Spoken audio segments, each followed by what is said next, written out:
We are now talking to Pro Football Focus and Sirius XM host Brian Drake. What's going on, Brian?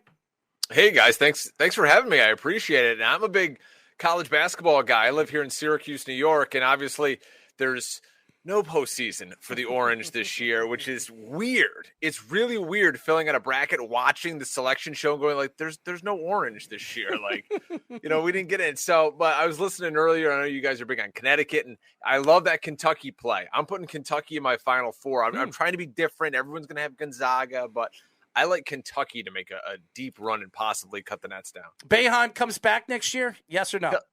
Unfortunately. Yeah, he'll be back. I mean, people like to, crap on Jim Boeheim. He's old and he's a curmudgeon and he runs the 2-3 zone and all that. But I mean, you can't knock the success the guy's had for 40 plus years here in upstate New York. I mean, you guys, this is a New York based show. So, I mean, you look at New York and why would anybody want to come to upstate New York and hang out? But then again, it's like, why would anybody want to go to Lawrence, Kansas, for a few years? But the facilities here are great. We've got a great recruiting class coming in next year. So I think that Syracuse, they'll be back. And, we just want to get into the tournament because people out there maybe don't realize how much the local economy benefits from a team making the NCAA tournament. When you go to the grocery store and there's huge displays of Coca-Cola. I saw one today. And it says, Cuse NCAA, and there's food and the shirts that are out. It's big business. Oh, yeah. That the folks in Syracuse are missing out on in these next few weeks. Well, I would agree with you. As everybody knows, we are talking to Pro Football Focus Sirius XM host Brian Drake. So why don't we get into some football conversation? Being that we're here in New York with the Jets and the Giants, what were your thoughts so far of the Jets offseason? I mean, obviously in free agency, they had a guard, a very good guard. They got him, as a pretty good contract, 3 years. Joe Douglas really doesn't give more than 4 years. I think his contracts show you. I mean, they brought in 2 tight ends. They gave you, they brought in a corner. They brought in a safety. What did you think? What would you rate right now when it comes to the New York Jets, their offseason so far? I think it's a solid B. I like what the Jets have done. I like what both New York teams have done. We'll get to the Giants also. It puzzled me today bringing in Tyler Conklin when you just signed CJ Uzoma. But, Conklin, an able receiver, but also a very good blocker. So maybe we'll see Uzoma more as that kind of detached tight end that can go out and make some plays for Zach Wilson. Bringing back Joe Flacco, I think is a great idea. They never should have let him go to Philadelphia.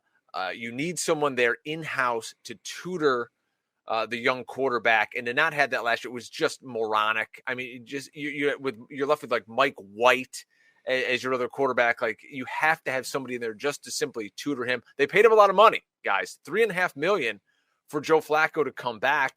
But he's basically going to be your de facto quarterback coach.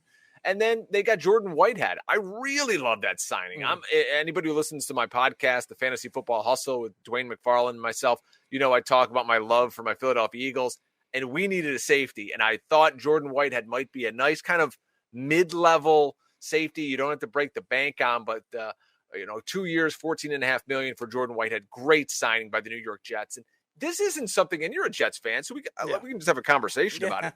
This isn't something that's going to be fixed overnight. No. This team was in the dumpster. They had no talent, and it's not going to be fixed in one off season, 2 off seasons. But I think Joe Douglas, from his Baltimore days and being in Philly, he's got the right plan. He's got the right mindset, and you build through the trenches, offensive line, defensive line. They've got the young quarterback. How do you feel as a Jets fan? Well, I think he's been very, very good when it comes to the draft. He's been horrible when it comes to free agents. But I think bringing in Tomlinson, he fits the understanding of what they're going to do. They're going to run the ball first, throw second. I love what I saw with Zach Wilson in the second half of the season. He was one of the more accurate quarterbacks. Besides Aaron Rodgers, he was the second most accurate quarterback in the NFL. I think the fact is that we've seen Michael Carter, when he finally figured things out in the second half of the season, he could run the ball. I think his drafts have been sensational the last 2 years. Everybody says, well, the year before that, they added Mekhi Beckham. They added Braden Mann. They added they added pieces to the puzzle where, yeah, he was off. You're not going to be on every single one of your picks. And now this year, this could change everything for the Jets this year when it comes to the draft stock that they have. And by the way, they traded Blake Cashman. They traded Blake Cashman the other day. I think it was today. And they got a 6th-round draft pick, which, by the way, they traded away for guess who? Joe Flacco. So, I mean, it was a good – so far it's been good for the Jets. I still think there might be one or two pieces they need to land. Do they go after a wide receiver in the draft? Maybe. Do they go after Allen Robinson? There is stories coming out that they're very interested in Allen Robinson. We'll see how that falls. So, as a Jet fan, I could be happy or sad, but I think the Jets are an 8, maybe 7-win team this year. Next year will be the year where I expect the Jets to take that leap into the playoffs. Yeah, you need to do it on this rookie contract. That's the name of the game. You look around the NFL and these teams that are trying to go for it and have had success in the past, the Joe Burrows of the world, and even my Eagles early on with Carson Wentz. You've got to do it before you have to pay these balloon salaries to, the Aaron Rodgers of the world. And it's funny when people go, "Oh, Aaron Rodgers is back, instant title contender." I'm like, pump the brakes here. I know the NFC is terrible, but they don't have any money in Green Bay. Like, you've got to be able to bring talent back.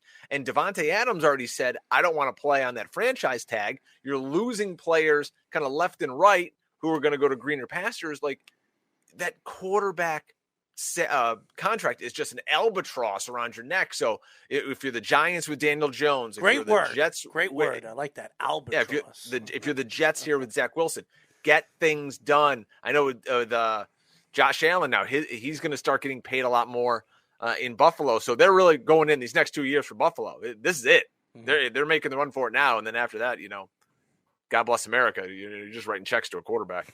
So speaking of Buffalo, the Giants brought in their coach and Brian Daboll and their GM with Joe Schoen, and they've done some different things with this team trying to get rid of the Gettleman and previous coaching regime mistakes, I guess. Gettleman.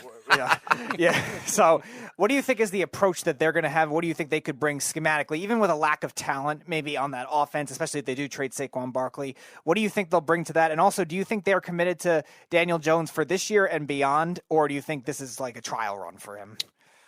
I think it's going to be very much like what we saw with Baker Mayfield, with Mitchell Trubisky, and you're like, we don't know if we're going to even pick up the 5th-year option on these guys, where we're not going to extend you until we truly know that you're going to be our future. And Daniel Jones, in my mind, I mean, he wasn't like, a number 1 draft pick like Baker Mayfield, but he was still a high first-round pick. I want to make sure that he's the guy. And for years, I tweeted about this earlier today, that the Giants had never paid any attention to the backup quarterback. When you go into a season with Mike freaking Glennon as a backup quarterback option, you're just showing everybody you don't care. Whereas teams like I talked about the Eagles went into the season with not only Joe Flacco, but Gardner Minshew as their 3rd stringer. So picking up Tyrod Taylor is finally, that's doing something smart. It's doing the right thing because in the NFL, guys get hurt. And you also want someone who can tutor a young quarterback. I love the coaching staff in New York. I think they hit a home run with Daboll. Now you get Wink Martindale over here running I still laugh every time I say the guy's name is freaking Wink Martindale. The old, game show host, but they're doing things the right way. What do you guys think? Is Saquon going to get dealt this offseason? It seems to me like if somebody like Buffalo now, who just missed out on J.D. McKissick, and they were rumored to have interest in CMC, why don't they call up the Giants and say, hey, here's a pick. We'll take Saquon off your hands. I will say this. For the last, I would say 2 months, and Speedy could absolutely tell everybody this, on this show, I said, where do I see Saquon Barkley going when it becomes an opportunity where a team can make a trade for him? Speedy, please tell everybody what I've been saying. Buffalo. I've been telling everybody, Buffalo. You bring in Brian Daboll. You bring in a guy, the GM, who's the assistant GM of Buffalo. They're looking for a running back. They've been looking for a running back year in and year out. Singletary had a good season last year. Absolutely. He's not the guy. You bring in Saquon Barkley. Saquon Barkley he's a player that'll help you win now. The Giants made a big mistake drafting him in the top 3 a couple of years ago because I just didn't think that he was ready to take that next leap, and I didn't think the Giants were ready to win. Now, the Buffalo Bills, giving Von Miller $120 million, they want to win now. If they don't win this year, they're never going to win. So I think Saquon Barkley, like you were just saying, man, I think the best fit for Saquon is the Buffalo Bills. Yeah, let's look at – I'm going to pull up Saquon's contract as we speak here.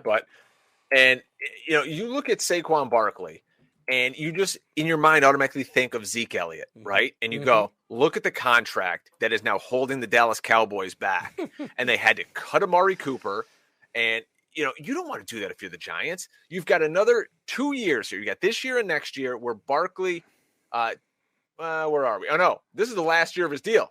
So this year, you're going to pay Saquon Barkley $7.2 million to be a running back on a probably last place team in the NFC East. Do you really want to do that? And then unless you think, oh my God, we have to sell Saquon Barkley jerseys, we have to re-up this guy because he's essentially the face of your franchise. So now you're going to be roped in, and you're probably going to have to give this guy, I don't know, $40 million over the next 3-4 years. Not a chance. It's crazy on a bad team. Like, go draft a kid this year. There's a million guys out there every year at the running back position. I can't see them sticking with a $7.2 million hit on Saquon Barkley. I'd get rid of him tomorrow if I could. Are there any other realistic teams that you think could be targets for Saquon Barkley, if not Buffalo? Man, oh man. I mean, it's crazy when you look at the NFL. I would never spend money at the running back position. I would just continually draft guys like Breece Hall, like Kenneth Walker, like Isaiah Spiller, and I would just say, we're going to draft one or two of you guys and maybe get a journeyman on the cheap, like Raheem Mostert, who just got signed today down in Miami. And we're going to say, okay, this is what we're going with. Because if you've got the line and you've got the scheme, all these guys are talented. If you're not talented, you wouldn't be in the NFL. I mean, geez, Louise, Tevin Coleman is still kicking around. He signed with the Jets again. Tell me what's going on there, giving him $1.5 million. So if Tevin Coleman can kick around for this long, you can find somebody to come in and run your scheme. We see it all the time in the NFL. My gig is fantasy. So by the end of the fantasy season, you're rolling out guys in your starting lineups in the fantasy playoffs who literally were pumping gas 6 months ago. and they go out and they put up like 30 fantasy points for you. So it can be done. I'm not paying a running back $7 million.